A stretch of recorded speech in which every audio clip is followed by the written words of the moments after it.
কেমন লাগে। নিজের পাতা ফাঁদে এবার নিজেই ভেসাদে। মিস্টার নোবেল লরিয়েট এখন নিজের তৈরি অশান্তির কাদায় নিজেই হাবুডুবু খাচ্ছেন। কি কাণ্ড ভাবুন। এমন সরকার তিনি করিলেন গঠন, দপ্তর ছাড়িয়া কর্মীরা পথে করে আন্দোলন। মিস্টার নোবেল লরিয়েট বাংলাদেশের অন্তর্বর্তী সরকারের প্রধান উপদেষ্টা। শান্তিতে নোবেল পেয়েছেন তিনি, তা সে যেভাবেই হোক সেটা আলাদা বিশ্লেষণ, সময় সাপেক্ষ। কিন্তু যে অশান্তির বীজ তিনি বাংলাদেশে পুঁতে দিয়েছেন সেটা এবার বুমেরাং হয়ে ওনাকেই তাড়া করেছে। যায় যায় দশায় নাজেহাল ইউনুস। দেখুন, হেয়ালি না করে গোটা বিষয়টা বরং আপনাদের সামনে তুলে ধরা যাক। নমস্কার, আমি তপজা, আপনাদের স্বাগত। মাধ্যমে আলোচনা করব ইউনুসের গোদের ওপর বিষ ফোঁড়ার সেই প্রসঙ্গে। বাংলাদেশে সরকারি দপ্তরগুলো খাঁ খাঁ করছে, ফাঁকা গড়ের মাঠ, আর পথে পথে ঘুরছেন সরকারি কর্মচারীরা, আওয়াজ তুলছেন ইউনুসের বিরুদ্ধে। প্রশ্ন হচ্ছে, কেন তাদের পথে এসে দাঁড়াতে হলো? কেন সরকারি কর্মচারীদের রাস্তায় এসে দাঁড় করালেন মিস্টার নোবেল লরিয়েট? একটা দেশের অন্তর্বর্তী সরকারের প্রধান উপদেষ্টা তিনি। শেখ হাসিনাকে সরিয়ে গুরুদায়িত্ব কাঁধে তুলেছেন, বেশ হোমড়া চোমড়া হাবভাব। কিন্তু বাস্তবে তিনি চরম অপদার্থ। বিশ্বের ইতিহাসে সরকারি পদমর্যাদায় বসে এমন অপদার্থতার নজির কেউ কোনোদিন তৈরি করতে পেরেছে কিনা তা নিয়ে যথেষ্ট সন্দেহ আছে। কেন সরকারের বিরুদ্ধে লাগাতার আন্দোলনে নেমেছেন বাংলাদেশের সরকারি কর্মচারীরা? কি আবার ঘুরে ফিরে সেই ইউনুস এবং তার সিদ্ধান্ত? সরকারি চাকরি আইন 2018, যেটা কিনা শেখ হাসিনার আমলে তৈরি হয়েছিল, সেটাকে এবার সংশোধন করতে চান তিনি। এই সেই নথি, দেখুন।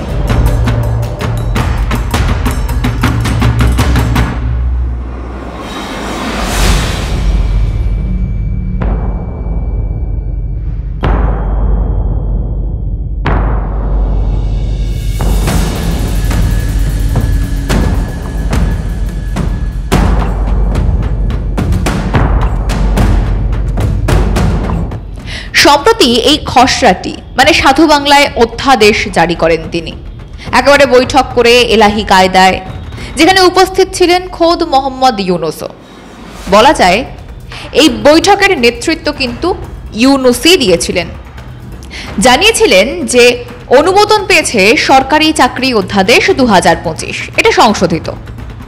তারপর তার আর পর নেই, সোজা ছবিটা দেখাবো আপনাদের।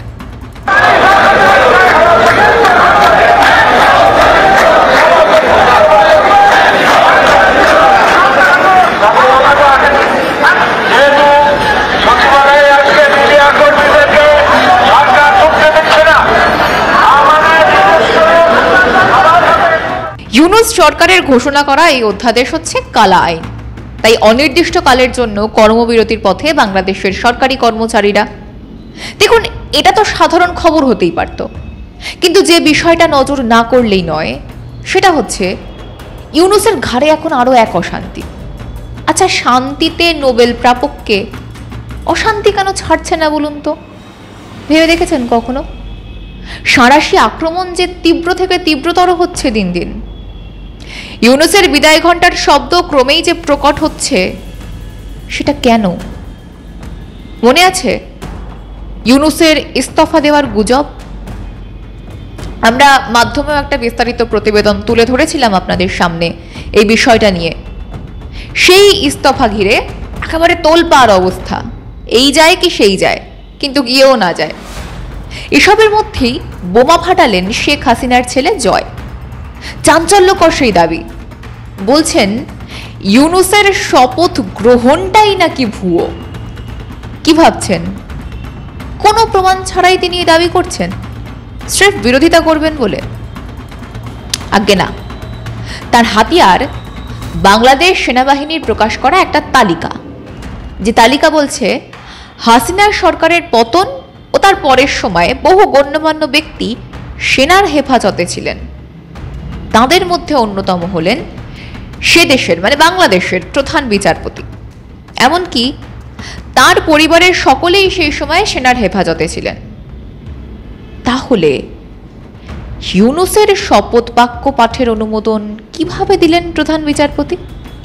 তিনি এবং তার পরিবার তো সেনা হেফাজতে ছিলেন, সেখান থেকে তো অনুমোদন দেওয়া সম্ভব নয়।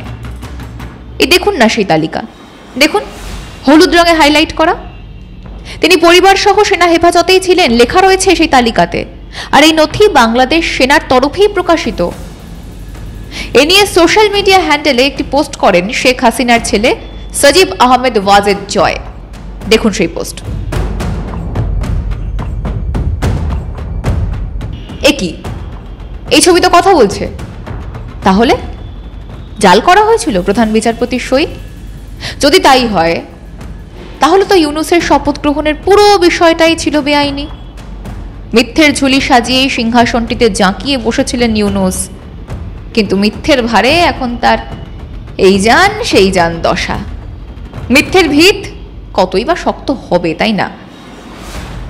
যে তাকে দিনের পর দিন সে মিথ্যে সহ্য করে যাবে আর তিনি পার পেয়ে যাবেন। গোটা বাংলাদেশ ঠকেছে, ইউনূস ঠকিয়েছেন।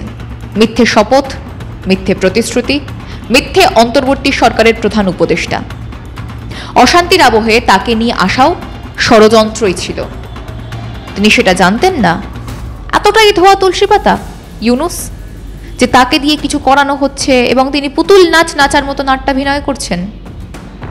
আর যদি জেনে শুনে তিনি বাংলাদেশের মানুষকে ঠকিয়ে থাকেন, তাহলে প্রশ্ন, কেন গত 10 মাস ধরে সম্পূর্ণ বেআইনিভাবে বাংলাদেশের বর্তমান কেয়ারটেকার সরকারের মাথা আগলে বসে রয়েছেন মোহাম্মদ ইউনূস?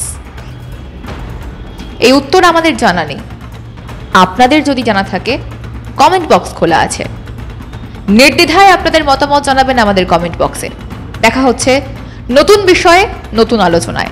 সঙ্গে থাকুন, দেখতে থাকুন মাধ্যম।